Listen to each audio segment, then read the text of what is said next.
Hey there, cats and kitties. I am the Blues Man, Johnny Blues, and with this video, I'm discussing my thoughts on episode 20 of the anime series, Akagami no Shirayuki-hime, or Snow White with the Red Hair. And I thoroughly loved this episode. Very much a letting your hair down episode. After the high energy stakes of the last few, Shirayuki having been kidnapped and then rescued and all that kind of stuff. Thoroughly loved the reconciliation with her father, the leader of the Lions of the Mountain, and reconnecting, a lot of what I was wondering left over from the last episode was, how did that split even occur? How did Shirayuki, know by sight that this was her father and all that good stuff? And we have all of those questions answered in this episode, from learning that, apparently, I guess, kind of sort of her extended uncle was trying to marry her mother, and, of course, her father spirited her away, and because they were very much in love and all that kind of stuff. And I love that, we learned effectively her grandparents had let her in on the secret. At one point when he snuck into their tavern as a younger man, she was able to spot him, and they told Shirayuki who this was to her father and everything. And she kept that image in her mind for so many years, so that she could see him again and know right away that's who he was. And, letting her in on the secret that he is actually still out there somewhere, which was a surprise to her father. And I love that they didn't just sort of fall back on their haunches and say, well, the way I recognized my own daughter was the red hair, and that's what she assumes at first.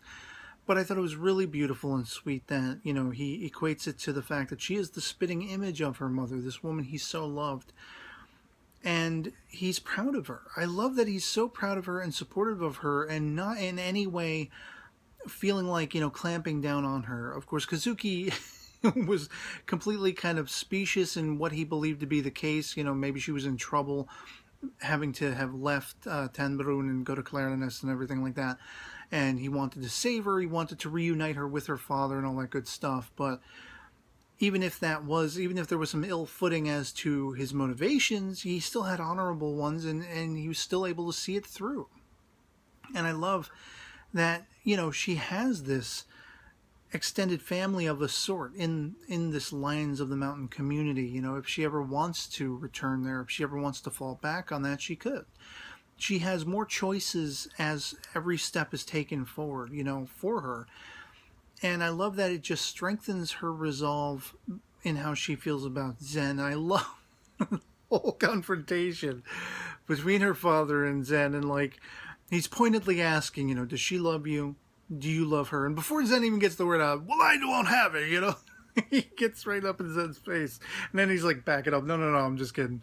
Loved that. I was dying laughing from that, because that's exactly kind of what I expected.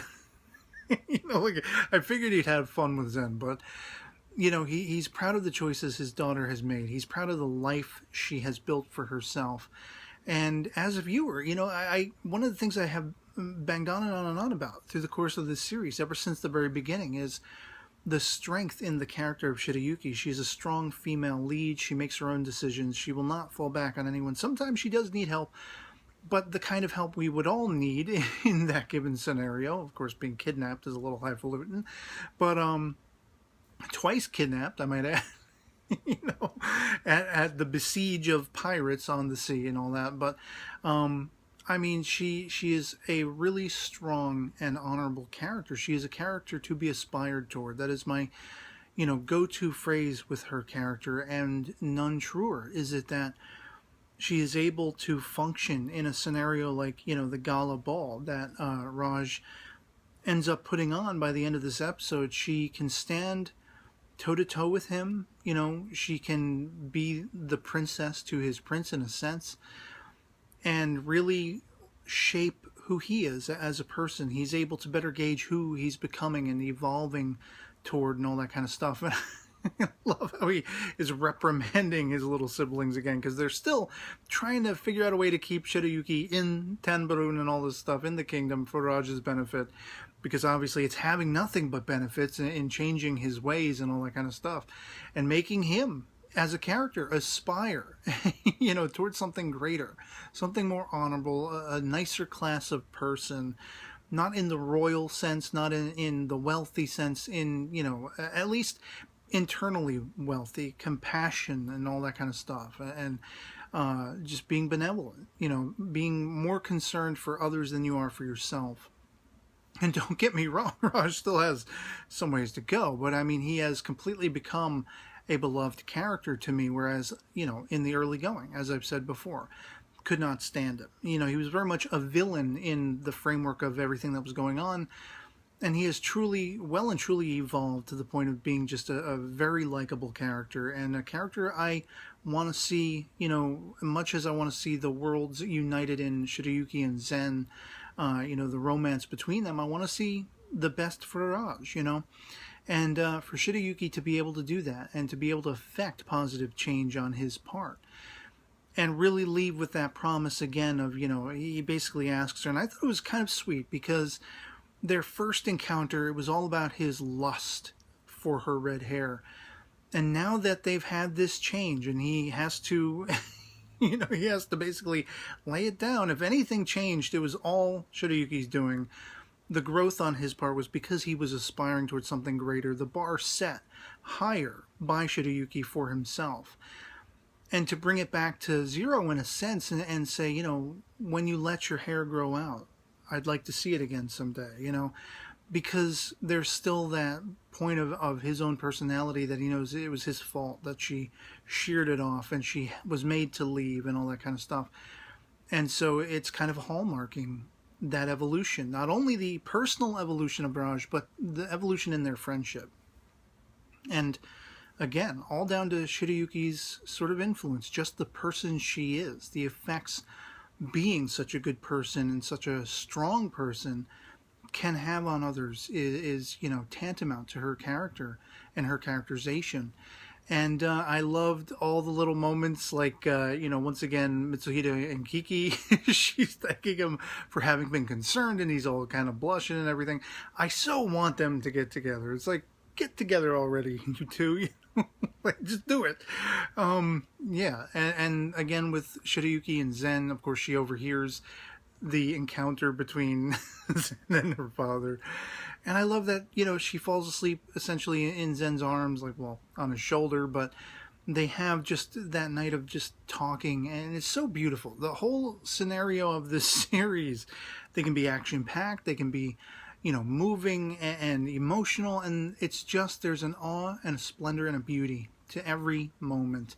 And not least of which, what I thought was a really resounding point in the episode was her reconnecting with Obi, because Obi has really, if I thought he felt like he'd let Zen down, you can definitely see he doesn't want to even be within an arm's stretch of Shirayuki, because he really takes it personally. This was a personal failure on his level, and to the point of putting his hand over her mouth when she finally encounters him. She's gone looking for him, and she wants him to know it's okay. It wasn't his fault. It all worked out in the end anyway, but it wasn't his fault. He did what he could.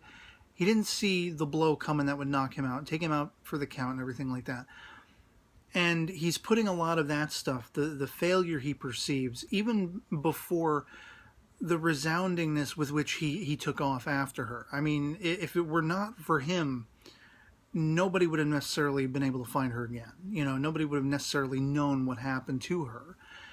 And it was largely, with Keyhall's birds, the bell and everything like that, leading Zen and Mitsuhide and Kiki, all that kind of stuff was on his shoulders. He did that out of that guilt of what happened. So, you gotta, sort of balance the scales there, Obi. If it weren't for you, nobody might have actually been able to save her in time. And I just love the reconciliation there as well, when the Gala Ball event is happening and he's listened to the wisdom of Shirayuki's forgiveness and her words, and he's going to be her attendant once again. It just, the look on her face says it all. Everything comes full circle in the end.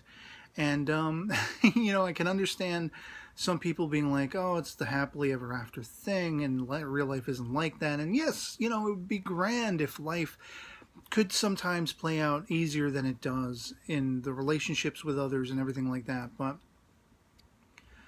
in some essence, I mean, without taking risks on occasion, without putting yourself out there on occasion, you'll never get the chance to see where you fit in this world. You'll never get the chance to really gain, a multitude of perspectives. And really, that's what we're seeing is happening with these characters. Shirayuki was moved to leave the place she knew as home and experience new vistas and really consider new alternatives. And in meeting Zen, of course, she found who is arguably her soulmate and vice versa. We have him plain statedly admitting to her own father he loves her. We know she loves him. They are made for each other, And were it not for what originally motivated her to leave, Raj and his sort of being a sleaze, she never would have encountered Zen and all this kind of stuff. She would have lived a much harder life. And in finding herself and in really, creating an equilibrium in who she is as a person and exploring those new vistas, has she been able to more positively influence people around her, not least of which Raj himself. Again, a villain of sorts at the start of the series. And look at how far he's come. I mean, in that Gala Ball event, you have Zen kind of jealous because here is Raj being, for all intents and purposes, Zen in that moment. And there's just something, mystical and magical and beautiful about all of that. It's a heartwarming series and very satisfying to have come on the cusp of all of that highfalutin, high-stakes action in the thievery and kidnapping of Shirayuki and dealing with pirates and rescuing her and, all of that stuff. Just love it. I just love this series. And so I'd love to hear from you guys in the comments below what you thought of episode 20 of Snow White with the Red Hair, if you've seen it, if you found it as heartwarming as I did, if you were as touched as I was by all of the characterization, everything from, Mitsuhide and Kiki to Zen and Shirayuki's father to Zen and Shirayuki herself, Shirayuki and Raj, Shirayuki and Obi, all that kind of stuff. Just so much going on and just all beautifully wound together with a pristine bow by the end. And so yeah, our POVs can certainly disagree, love it or hate it, anything goes in the comments below. Just love having that conversation. And otherwise, that'll be pretty much it for me on this. So I hope this video finds you well, and I'll catch you all later. Peace.